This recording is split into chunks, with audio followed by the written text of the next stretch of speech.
Hello दोस्तों, आप लोग कैसे हैं। मैं उम्मीद करता हूं आप लोग अच्छे और मस्त होंगे। आज मैं आप लोगों को एक सत्य घटना पर आधारित हॉरर स्टोरी सुनाऊंगा।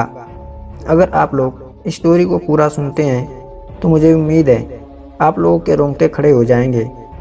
और अगर आप अपने दोस्त के साथ हैं तो आप एकांत में चले जाइए, और अगर आप अपने रूम में हैं तो अपने रूम की लाइट ऑफ कर लीजिए और अपने कान में एयरफोन्स लगा लीजिए। चलिए बिना देरी के शुरू करते हैं आज की यह हॉरर स्टोरी। हेलो दोस्तों, मेरा नाम पूजा है और मैं अपने परिवार के साथ दिल्ली में रहती हूँ। कुछ साल पहले मेरे साथ एक ऐसी घटना घटी जिसको मैं आज भी याद करके समझाती हूँ। यह कहानी आज से लगभग 11 से 12 साल पहले की है। उस समय हमारी फाइनेंशियल कंडीशन अच्छी नहीं थी। खाने पीने का इंतज़ाम तो इंसान जैसे तैसे कर लेता है, लेकिन किराया देना बहुत ही मुश्किल होता है। ये बात वही लोग जानते होंगे जो किराए के मकान में रहते हों या रह चुके हों। रास्ते में आते जाते माँ से जब भी कोई खैर खबर पूछता तो माँ यही कहती, क्या ठीक है, अब तो उनकी नौकरी भी चली गई, किराया कहाँ से देंगे, यही समझ में नहीं आ रहा है। एक दिन माँ की बहुत पुरानी सहेली माँ को रास्ते में मिली। उन्होंने भी जब माँ से हाल चाल पूछा तो उनसे भी माँ ने वही बात दोहराई। सहेली ने कहा, तुम चिंता मत करो, मेरे भाई का एक घर है जो काफ़ी सालों से बंद पड़ा है।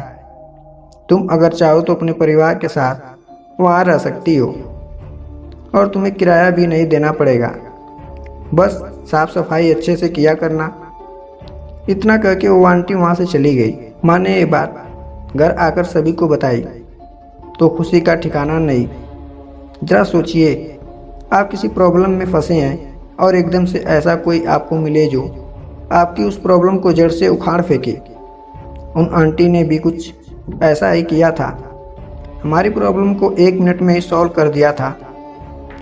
दूसरे दिन माँ की सहेली चाबियाँ लेकर आई और कहा, तुम लोग आज ये शिफ्ट कर लो। फिर मैं और माँ उस घर की साफ सफाई करके आए और उसी दिन हमने शिफ्ट कर दिया। सब नए घर में पहुंचकर बहुत खुश थे और सोच रहे थे कि अब तो आराम से रहेंगे। उस मकान में 2 फ्लोर थे। ग्राउंड फ्लोर पे 2 कमरे थे और फर्स्ट फ्लोर पर भी 2 कमरे थे। कुछ दिन बीते। एक दिन एक बूढ़ी दादी हमारे घर आई और बोली, लगता है आप लोग इस मकान में नए आए हैं। पापा ने कहा, हाँ बूढ़ी दादी। बोली, आ तो गए हो, लेकिन क्या आपको पता है कि ये घर काफ़ी सालों से बंद था। हाँ हमें पता है, तो उसमें क्या हुआ, पापा ने कहा। तो बूढ़ी दादी ने कहा, फिर आपको तो ये भी पता होगा कि ज़्यादा दिन तक बंद मकानों में भूत प्रेतों का वास हो जाता है। पापा ने कहा, ऐसा कुछ नहीं होता, आप हमें डराइए नहीं। क्या अगर नहीं होता तो कोई बात नहीं, जब देखोगे तो महसूस करोगे, तब पता चलेगा कि। इतना कहकर बूढ़ी दादी वहाँ से चली गई। जैसा कि मैंने पहले बताया कि उस घर में एक बंद कमरा भी था। मुझे उस बंद कमरे को देखकर बहुत अजीब महसूस होता था। उस बंद कमरे को देखकर मेरा मन हमेशा यही सोचता कि इसको खोल देखती हूँ। कुछ दिन बाद मकान मालिक आया और उसने कहा, इस कमरे को कभी मत खोलना, उसमें हमारा कुछ ज़रूरी सामान है। हमने कहा, ठीक है। कुछ दिन तो आराम से हंसते खेलते बीत गए, लेकिन धीरे धीरे अजीबोगरीब चीज़ें होने लगी। जैसे अचानक से कोई चीज़ गायब हो जाती और उसी कमरे के बाहर मिली पड़ती। तो कभी हमारा डॉग, जिसका नाम फ्लूटो था, वो रोज़ रात को अचानक उठकर बुरी तरह से रोने लगता, जिसकी वजह से सभी की नींद खराब हो जाती। कभी कभी छोटा भाई उसे रात में उठ के मारता कि रोज़ रोज़ क्यों रोता है तू, हमारी नींद क्यों खराब करता है तू। अब तक इन सभी बातों को घर में नॉर्मल समझ रहे थे। फिर एक रात की बात है, मैं और मेरी दादी ग्राउंड फ्लोर पर, जो कमरा बंद था, उसके बगल वाले कमरे में सोए हुए थे और माँ, दोनों भाई, पापा फर्स्ट फ्लोर पर सोए हुए थे। गांव में अक्सर रात के समय बिजली चली जाती थी। उस समय भी बिजली नहीं थी। मैंने लैंप को बंद किया और आंखें बंद करके लेट गई। पता नहीं कब कब मुझे गहरी नींद आ गई। मेरी आंखें रात के करीब 1:35 पर किसी आवाज़ के मेरे कानों पे पड़ने पर खुली। मैंने देखा दादी गहरी नींद में सोई हैं। कमरे में चारों तरफ अंधेरा ही अंधेरा है। बाहर वाइपर जो वॉशरूम की दीवार से सटा हुआ रखा था, जोर जोर से दीवार में लग रहा था। उसके दीवार में लगने से पट-पट की तेज आवाज़ें आ रही थी और सामने खूंटी पे टंगा हुआ शीशा भी वाइपर की ही तरह बार बार दीवार में लग रहा था। हैरत की बात तो ये थी कि उस समय हवा नाम मात्र के लिए भी नहीं चल रही थी। उन आवाज़ों को सुनकर मुझे ऐसा लग रहा था जैसे मेरे सीने में कोई बहुत ज़्यादा बोझ की चीज़ रखी हो। उस बोझ की वजह से मुझे ऐसा लग रहा था मानो अभी मुझे दिल का दौरा पड़ने वाला हो। अभी शीशा पर वाइपर की आवाज़ें बंद नहीं हुई थी कि कमरे के दरवाजे पे किसी के पंजों के खुरचने की डरावनी आवाज़ें, जैसे कोई लोहे की नुकीली पंजों से दरवाजे को अभी थोड़ी ही देर में उखाड़ लेगा। उन पंजों की आवाज़ को सुनकर मेरा क्या हाल हुआ आप अंदाज़ा लगा सकते हैं। फिर मैंने हिम्मत करके दादी को जगाया और बाहर होने वाली आवाज़ों के बारे में बताया। दादी थोड़ा ऊंचा सुनती थी तो उनको समझने में थोड़ी देर लगी।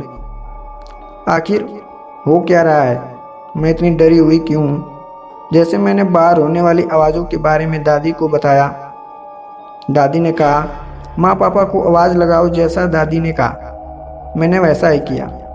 ऊपर सब लोग गहरी नींद में सोए हुए थे। मेरे बहुत सारी आवाज़ें लगाने के बाद मेरी आवाज़ सबने सुनी और सब नीचे की ओर दौड़ पड़े। इतने में बिजली आ चुकी थी और वो आवाज़ें भी बंद हो चुकी थी। पापा ने पूछा क्या हुआ। मैंने गुस्से में कहा आप तो बिल्कुल भी भूल गए कि आपकी एक औलाद नीचे भी सोई है। सब चुप रहे। मैंने फिर गुस्से में कहा मैंने कितनी आवाज़ें लगाई, मेरी जान चली जाती तब अच्छा होता क्या आपके लिए।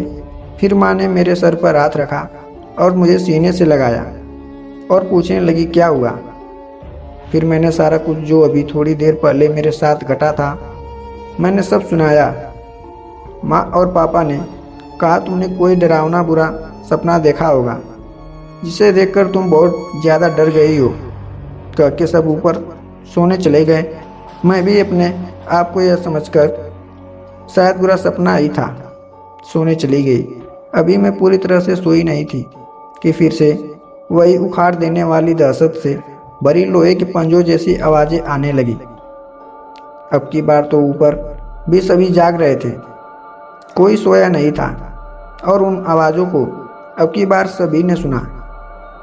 वो सब अब की बार मेरे आवाज़ लगाने से पहले ही नीचे आ गए और कहा हम सब तो तुमने बुरा सपना देखा समझ रहे थे, लेकिन इस घर में तो कुछ ज़रूर है। मुझसे कहा अब तुम हमारे साथ ऊपर आके सो जाओ। और सुबह होते ही हमने उस घर को खाली कर दिया। लोग बताते हैं कि उस घर में अब कोई नहीं रहता है।